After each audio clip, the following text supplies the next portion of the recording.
Baik, kepada narasumber yang kedua Pak Susilo. Pak Susilo tadi sudah dijelaskan banyak tentang program Pransimas, sama dalam hal ini juga tadi sudah sampaikan ada tahap usulan, ada tahap perencanaan, kemudian pelaksanaan, kemudian juga pengelolaan setelah fisiknya dilaksanakan. Mungkin bisa dijelaskan Pak Susilo, kendala yang dialami kita di dalam melaksanakan program Pamsimas ini mungkin Pak. Monggo silakan.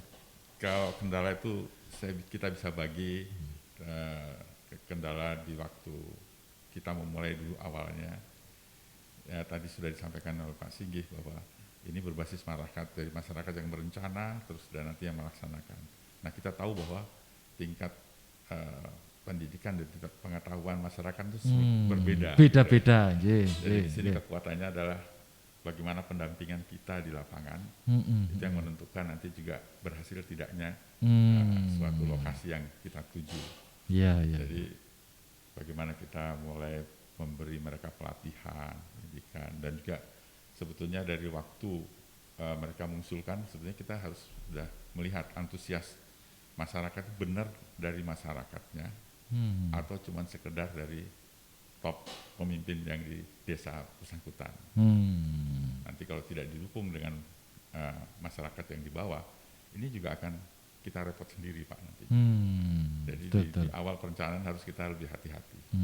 Jadi ketika ini mulai dilaksanakan secara keseluruhan, maksud kami mulai dari usulan kemudian perencanaan ini sudah mulai didampingi oleh Pak Susilo ini ya, fasilitator ini ya, sehingga nanti betul-betul apa yang kita laksanakan nanti sampai dengan ujungnya pengelolaan nanti sampai ke tentunya sampai nanti itu betul-betul bisa berfungsi begitu ya. Baik.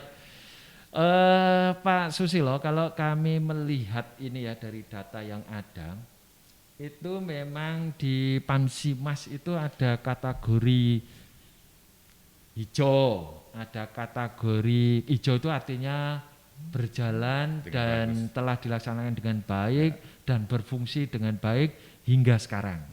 Ya. Kalau kita lihat ini data itu kira-kira ada 96,97% atau 4.969 desa dari 5.014 tadi. Jadi ini ya cukup baik lah kalau kita bicara itu berhasil lah gitu. Cuma ya memang semua itu ada catatannya sedikit. Jadi kalau yang hijau itu betul-betul bermanfaat, ya, dilaksanakan dengan baik, tetapi ada juga yang berwarna kuning.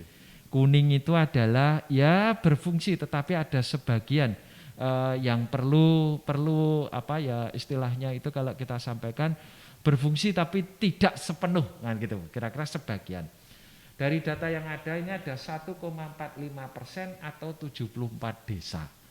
Dan ada juga yang tentunya ya karena sesuatu dan sebagainya, itu karena airnya tidak nyala, airnya berkurang, kadang-kadang sumbernya mati dan sebagainya. Ini ada 1,58% atau 81 desa. Jadi ini persoalan yang ada ya Pak ya. Jadi kendala itu potretnya adalah seperti itu. Tapi semua baik yang kuning maupun yang merah tadi itu kan ada upaya kita untuk supaya menjadi hijau, kira-kira kan gitu. Nah ini mungkin ada tindak lanjut dalam mengatasi yang berfungsi sebagian maupun tidak berfungsi Pak Susilo mungkin. Ya jadi gini, itu juga salah satu permasalahan kita tadi. Tadi saya baru bilang di awal mulai kita permasalahan itu harus kita. Kenapa di Jawa Tengah ini bisa 90% itu betul-betul hijau? Karena kita sudah ketat di depan. Kalau kita tidak ketat di depan, nanti efeknya adalah di belakang hari. Jadi permasalahan yang berikutnya seperti Bapak sampaikan ada yang merah, ada yang kuning. Itu mungkin di awal itu tidak begitu hati-hati dalam memilih lokasi. Dan yang merah itu masih kita bagi lagi Pak. Merah itu yang kita bilang sudah merah abadi, yang tidak mungkin kita masuk lagi. Oh, ya, benar-benar merah gitu betul, ya Pak ya. Merah, udah bisa diatasi ya, gitu ya. Ya, Oke. Itu ya mungkin dulu awalnya sudah jelas daerahnya itu Payau contohnya Pak. Oh. Ya, kita masuk dengan opsi seperti sumur bor, tapi nyatanya kan juga tidak pernah mendapatkan suatu hasil air baku yang bagus. Nah, dan kebetulan itu merah abadi, bukannya terus kita menelantarkan lokasi itu, tetapi kita bilang merah abadi karena mungkin PDAM sudah masuk atau dari lain ya, sudah masuk dan sudah masyarakat terlayani. Jadi kita tidak perlu lagi masuk ke desa yang lain. Tapi kalau yang desa merah yang tidak kategori abadi, ya kita punya kewajiban untuk bagaimana mengupayakan agar itu bisa kembali hijau. Seperti yang direncanakan gitu ya. Ya, baik. Nah, terus yang kuning itu juga biasa bermasalah pada penurunan debit. Ya, hal penurunan debit itu faktornya ya banyak faktor Pak ya. Ya, karena perubahan lingkungan lingkungan sekitarnya tidak dijaga, ternyata debitnya menjadi turun. Ya. Itu baik mata air maupun yang sumur bor. Ya. Nah itu juga kita upayakan juga. Jadi ada beberapa dana-dana yang di Pamsimas kemarin seperti HKP, itu kita bisa gunakan dana HKP untuk pengumpulan hal-hal yang tadi agar dia berubah menjadi hijau kembali. Iya. Artinya pemerintah juga memberikan kesempatan ada dana dalam hal ini supaya yang kuning atau yang merah itu bisa menjadi hijau. Betul, itu bisa diajukan lagi. Nah, tentunya dengan suatu studi lagi, kita pelajari lagi lokasinya memang memungkinkan untuk kita memberikan HKP untuk mencapai yang hijau tadi Pak. Baik, Bapak Ibu memang semuanya bekerja itu ya. Teorinya Einstein itu kan ada teori relativitas. Relativitas itu 100% itu mesti ada ya kira-kira 5% itu masih bisa ditolerir kalau tidak seperti yang direncanakan. Jadi kalau ini tadi juga angkanya juga kecil Pak, dan kita juga masih ada upaya untuk melakukan supaya ini menjadi menuju ke hijau kan gitu Pak. Baik, Bapak Ibu sekalian, memang tadi kendala merah itu adalah bisa dari desain pada saat itu yang direncanakan ternyata sumber air itu di tahun berikutnya mati, kira-kira gitu. Tadi kalau sudah mati, tapi ya wis ra ono banyu kan kira-kira gitu. Kemudian yang kedua juga delalai itu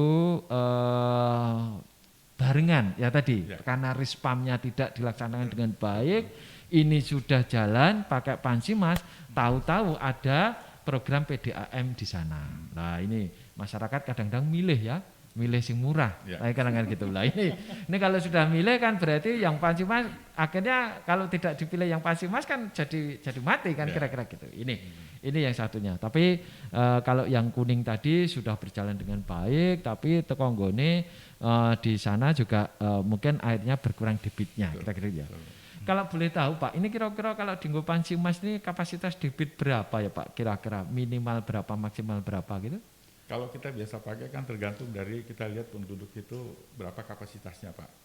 Baru nanti kita tentukan biasanya 2 liter per detik atau 1,5. Tapi di bawah 1 nggak mungkin. Karena nanti pengembangannya jelas tidak ada gitu Pak. Jadi kita biasa bermain di situ. Syukur-syukur lebih. Karena debit yang kita pakai bisa dikembangkan kalau lebih Pak. Tapi kalau seandainya minimalnya itu kan nggak mungkin kita. Baik, jadi minimal debit ya kira-kira siji lah, 1 lebih, kemudian 1 sampai 2 gitu untuk bisa ini sebagai nanti di usulan kita kan termasuk memikirkan itu. Baik, Bapak Ibu sekalian, jadi saya kira itu tadi hal-hal yang kendala dan tidak lanjutnya juga sudah ada, artinya ini program Pamsimas terus kita dampingi terus ya Pak ya, sampai bisa berfungsi sebagaimana yang direncanakan. Dan gitu, kalau bisa tetap sustain Pak. Tetap konsisten karena ini mau tidak mau ini kebutuhan air, jadi terus kita butuhkan, jadi ini terus harus kita. Jadi memang Pamsimas seperti tadi saya bilang Pak Singgi, bahwa itu sudah dihitung, kitab sucinya ada, personilnya ada, jadi bukan sekedar kita bangun, tapi kita juga membangun masyarakatnya. Jadi mereka kita bangun dari sistem manajemennya, keuangannya, agar begitu sistem itu terbentuk, ini bisa berjalan terus, kesinambungannya terjaga. Jadi cuma kita tidak bangun fisik saja Pak, tapi manusianya juga kita bangun. Itu agak beratnya di situ Pak. Iya. Karena berbasis masyarakat tadi ya. Berbasis masyarakat tadi itu Pak. Iya. Baik. Dan Bapak Ibu sekalian, tadi kalau warna kuning itu sebenarnya juga karena pengelolaan juga ya, pengelolaan yang kurang baik. Misalkan dari anggota ini kan begitu Pansimas ini jadi, kemudian kan dikelola yang kita sebut dengan kelompok masyarakat nih Pak ya, KP Spam atau BP Spam kan gitu lah. Diharapkan BP Spam ini tentunya akan anggotanya akan konsisten kan gitu ya, melaksanakan tugas mengelola ini dengan baik kira-kira gitu ya. Jangan sampai di dalam struktur organisasinya ini mungkin tidak cocok, mungkin kemudian terjadi istilahnya itu bentrok dan sebagainya, sehingga tidak bisa mengelola dengan baik kan kira-kira gitu ya Pak ya.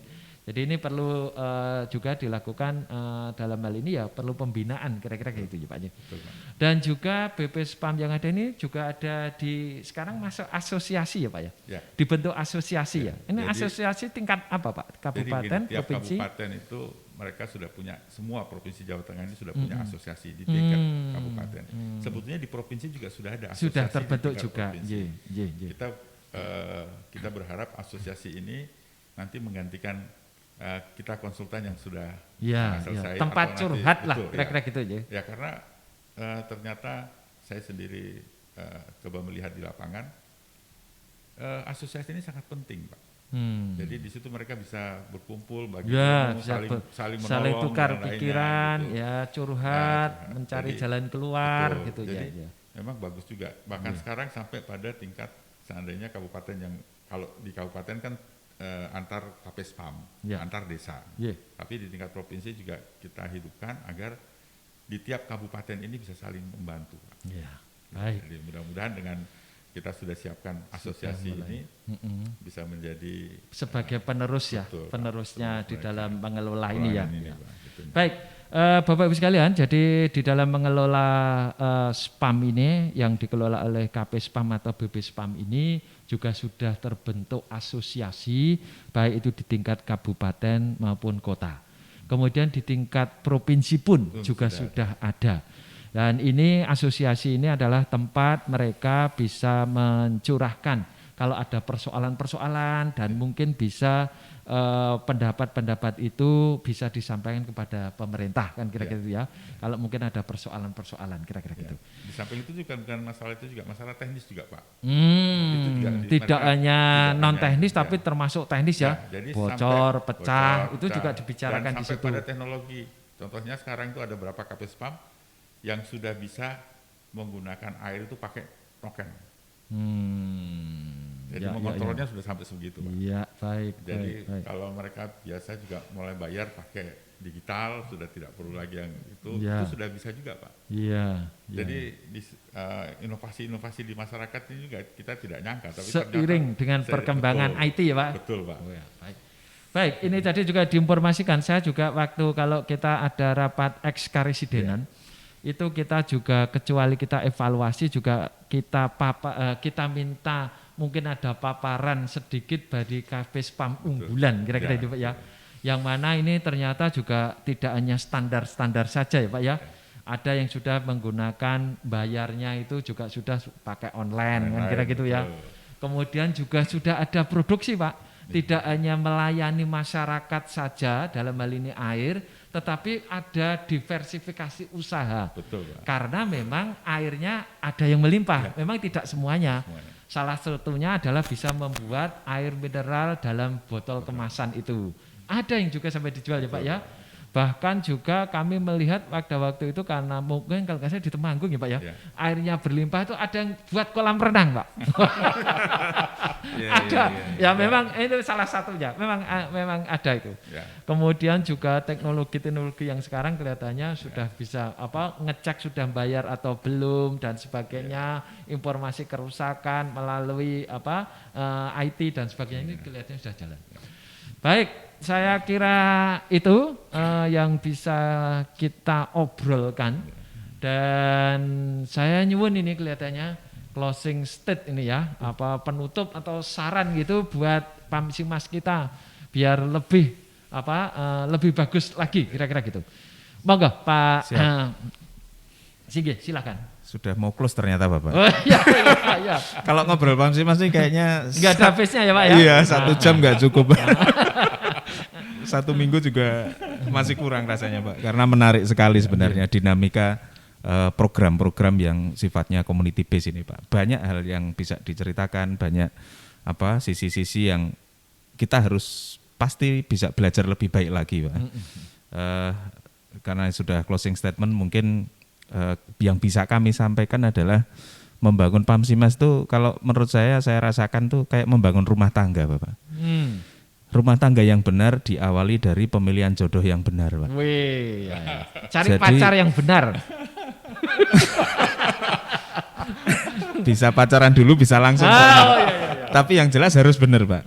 Maksudnya pilihlah lokasi sasaran yang memang betul Pak. Yang benar. Kalau memang sasaran ini tidak pas untuk Pamsimas ya jangan dipaksakan. Tidak dapat Pamsimas pun bukan berarti pemerintah tidak peduli, bukan. Betul. Jadi Pamsimas itu hanya salah satu menu Pak. Ibaratnya kalau kita di restoran gitu ada pecel, ada soto, ada sate, gulai. Nah, Pamsimas itu hanya satu menu Pak. Belum tentu satu daerah itu cocok untuk dilaksanakan Pamsimas. Kalau memang butuh effort yang lebih besar karena dana Pamsimas kan juga terbatas ya Pak ya. Sudah dijan. Kemudian setelah lokasinya pas Pak juga itu untuk menjamin keberlanjutan nanti. Nah, kalau lokasinya sudah pas kemudian diusulkan tadi boleh dari masyarakat, silahkan matur ke Pak Kadesnya, Pak Kades biar bisa mengusulkan ke Pak Bupati, nanti Pak Bupati bersurat ke Pak Menteri kan gitu Pak. Nah setelah itu apabila diverifikasi, ini verifikasi juga penting, butuh komitmen dari teman-teman ini juga dari kabupaten kota bahwa ini cocok enggak. Setelah milih jodohnya benar, sampai dengan dilaksanakan program Pamsimas, itu baru proses nikahnya Pak, baru resepsinya. Yang jauh lebih penting adalah setelah ini terbangun bagaimana membina supaya keberlanjutannya terjaga Pak. Nah itulah karena membina rumah tangga kan harapannya juga tidak hanya nikah tok Pak, tetapi membangun rumah tangga yang sampai sustain kan gitu, sampai ke anak cucu nanti. Bahkan sampai ketemu di surga nanti kan gitu Pak. Amin. Nah itu sehingga manajemen rumah tangga Pamsimas ini juga penting. Tadi Pak Sus sudah sampaikan, bekalnya itu sudah lengkap sebenarnya Pak. Kitabnya ada, tim pendampingnya ada.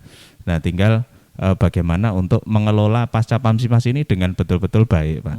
Baik sisi teknisnya, teman-teman penguasaan teknisnya harus baik, kemudian juga keuangannya juga paham, bagaimana melaksanakan keterbukaan, melaporkan ke masyarakatnya juga baik. Ini kan untuk melegitimasi kelembagaan ini supaya sustain juga Pak.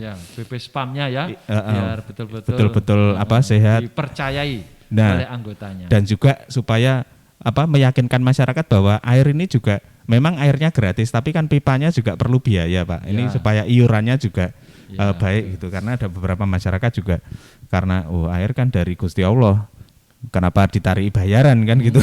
Nah ini hal-hal yang perlu dipahamkan masyarakat. Tanpa iuran mustahil sarana ini akan sustain karena memang pipa dan lainnya butuh perawatan. Yang kemudian yang berikutnya lagi bagaimana untuk memelihara keberlanjutan ini ibarat rumah tangga. Menurut saya gini Pak, rumah ini dibangun dengan banyak pilar gitu. Setidaknya 3 pilar, pilar masyarakat, pilar pemerintah daerah dan pemerintah pusat yang seluruhnya harus terus untuk menjaga keberlangsungan Pamsimas ini. Apa yang bisa mengikat itu semua? Satu kata adalah komitmen Pak. Tanpa adanya komitmen rumah tangga Pamsimas ini nggak akan sustain Pak. Semangat mulai dari awal perencanaan, pelaksanaan sampai dengan keberlanjutannya harus dengan terus semangat. Saya yakin tidak ada masalah yang tidak bisa diatasi, tetapi dengan komitmen ini saya yakin nanti akan terus bisa berlanjut karena harus lebih baik terus Pak. Baik, matur suwun Pak Singgih. Jadi diibaratkan rumah tangga, mulai milih pacar yang baik. Betul. Artinya milih lokasi yang baik, yang nantinya nanti sebagai awal modal pertama rumah tangga ya Pak ya. sampai nanti akad nikah dibangun, kan gitu ya Pak ya. Baru dibangun selesai, habis nikah, kemudian mulai membina rumah tangga. Dan membina rumah tangga, ya nek iso aja cerai kan gitu ya Pak ya. Sampai besok. Harus komit makanya. Harus berlanjut, keberlanjutan sampai ketemu di surga nanti. Betul. Apa kuncinya adalah komitmen di dalam kita melakukan dalam hal ini ya mengelola itu supaya ini jangan paksakan tadi nek pacare ora cocok dipaksa-paksa ya tadi enggak ketemu ya Pak ya jadi merah ya Pak ya. Jadi merah, karena dipaksakan di situ harus ada ternyata setahun enggak keluar air lah ini menjadi tentunya itu enggak bisa. Ini juga menjadi edukasi pada kabupaten kota. Memang tidak semuanya itu kalau misalkan tidak mendapatkan program Pansimas tadi bukan berarti pemerintah tidak peduli, tetapi memang kalau itu dipaksakan nanti juga toh hasilnya juga tidak baik, bahkan tidak keluar air ya, tidak berfungsi. Baik, matur suwun nih Pak Singgih. Monggo kalau dari Pak Susilo mungkin ada yang bisa disampaikan gitu Pak. Jadi kalau tadi Pak Singgih sampaikan ibarat rumah tangga, membuat rumah tangga baru harus semua jelas, komitmennya ada. Saya dari sisi pelaksanaan kegiatannya Pak, mungkin yang saya lihat kalau ibarat mobil, kalau mobil itu sudah jalan, nah tentunya dia sudah punya speed yang bagus, dia sudah punya itu kalau bisa, ini jangan direm. Remnya kalau mendadak mulai dari nol lagi berat Pak. Jadi program sudah bagus ini, jangan sampai terus kita berhenti, kita lupakan. Mungkin perbaikan perlu memang. Ya mungkin yang dulu pakai mesin diesel sekarang ada yang lebih efisien pakai baterai ya mungkin bisa nanti itu di dalam perjalanan, tapi speednya kita tetap jaga. Gitu. Artinya keberlanjutan itu jalan. Nanti karena perkembangan seperti contoh sekarang banyak masyarakat sudah tahu tentang Pamsimas dan mereka tahu aturan-aturannya. Kita tidak perlu lagi capek-capek menjelaskan, mereka sudah tahu. Nah, jadi kalau kita ke desa apa itu air Pamsimas pasti kayak gitu Pak. Sudah familiar Pamsimas ini. Dan mereka tahu cara-caranya, mereka tahu bagaimana. Dari Pamsimas 1 ya, dari 2008 itu sudah banyak pembetulan sampai kepada Pamsimas 3 sekarang. Dan kita lihat memang Pamsimas 3 itu jauh lebih sempurna daripada yang di Pamsimas 1 dulu Pak. Ini mungkin jangan sampai kita stop cuma di sini aja Pak.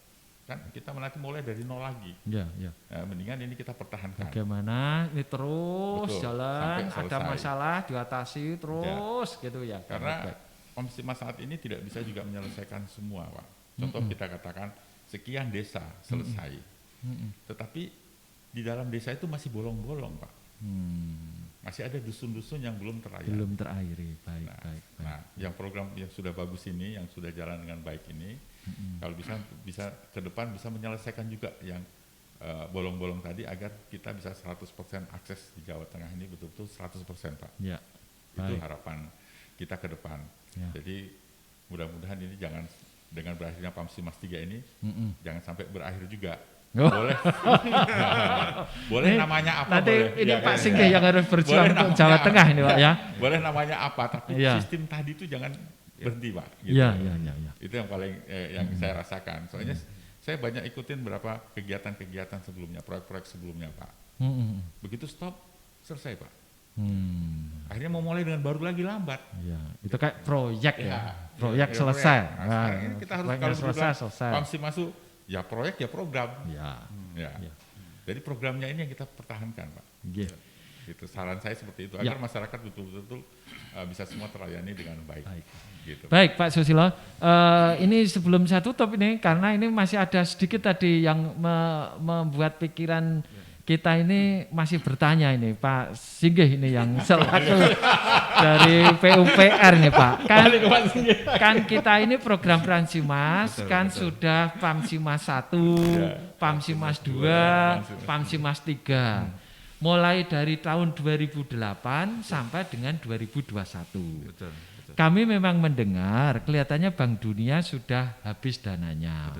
Kemudian ada juga yang mengatakan, wah kok nek wis gak mungkin Pamsimas ini bubar misalnya gitu lah.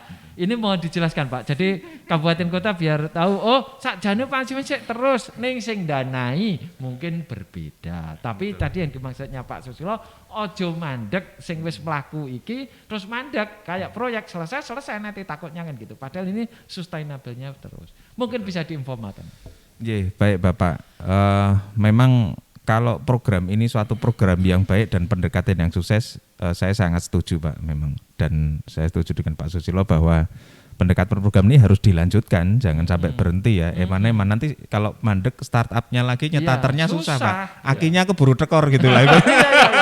Harus selahnya pun kenceng gitu Pak. Kalau enggak harus disurung sing banter gitu ya. Memang setuju.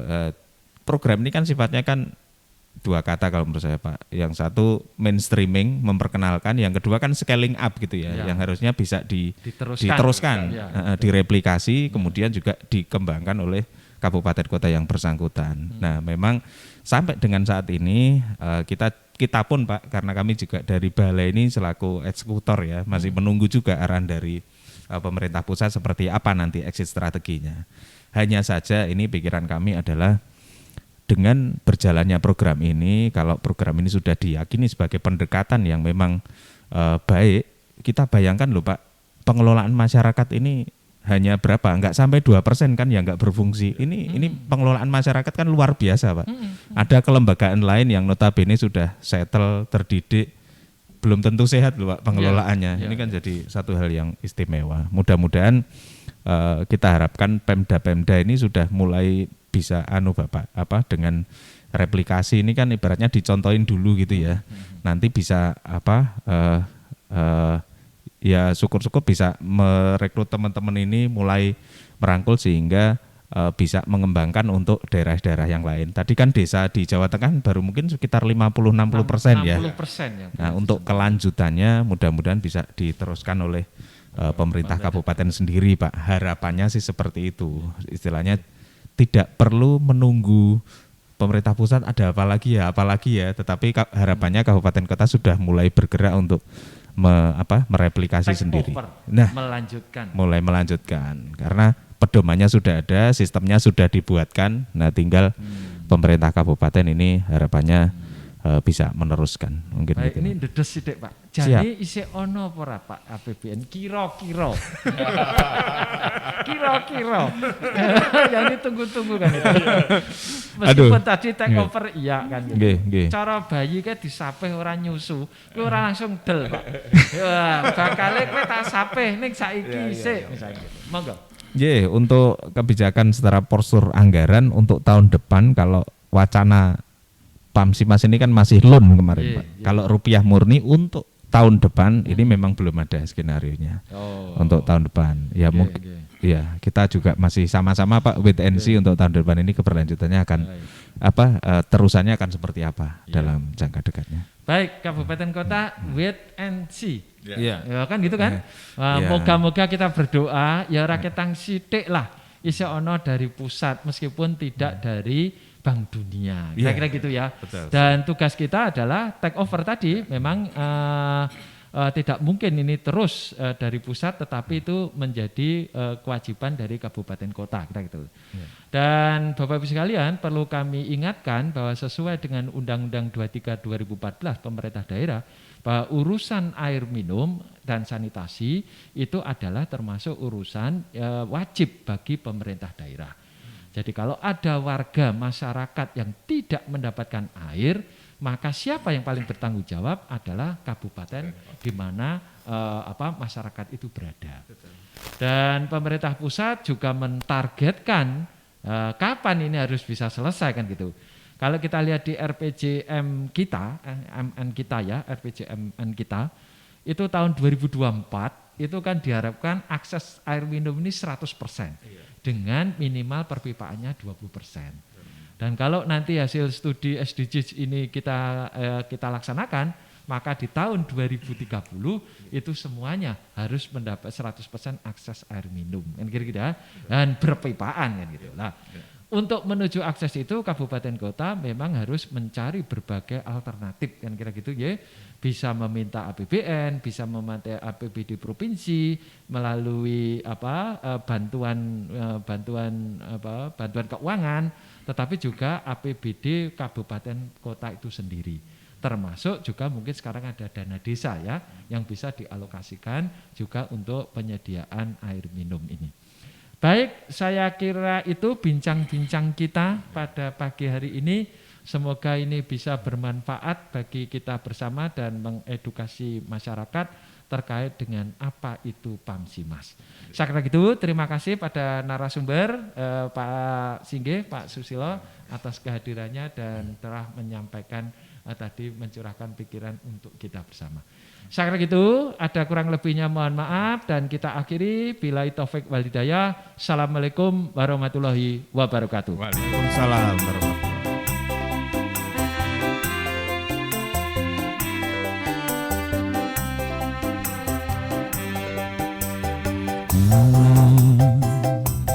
yang dingin aku sendiri